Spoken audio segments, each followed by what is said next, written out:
1904-cü ildə inşa olunan Kürəkçay stansiyası vaxtilə sərnişin və yük daşımalarda əhəmiyyətli rol oynayıb. Ancaq sonradan fəaliyyəti dayandırılıb.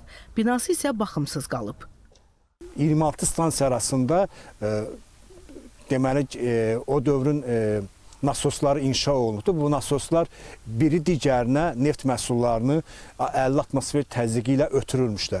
O cümlədən də 1904-cü ildə inşa edilmiş bu Kürəkçay dəmir yol stansiyasında da nasos hissəsi olubdur və buradan da Bakı-Batumi neft kəmərinin növbəti stansiyası nasosu məhz bu stansiyada, Kürəkçay stansiyasında yerləşmişdir.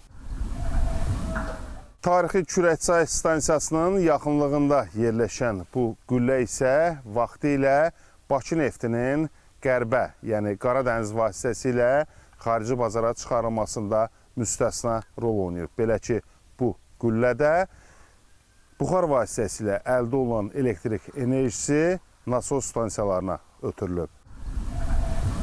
Dövrünün unikal tikillərindən sayılan Kürəkçay stansiyasının binasında vaxtilə gözləmə zalı, yeməkxana, inzibati otaqlar və bir sıra infrastruktur mövcud olub. Artıq 122 ildir ki, öz mövcudluğunu qoruyub saxlayan tikili bugün sökülüb dağılmaq təhlükəsi ilə üz-üzədir.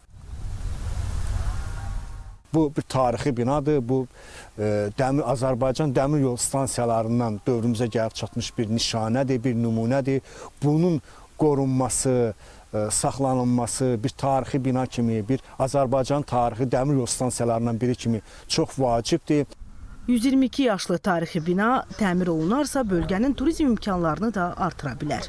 Xaliq Qurbanlı, Fuad Quliyev, Rəşidə Zülfüqarova, ASTV xəbər.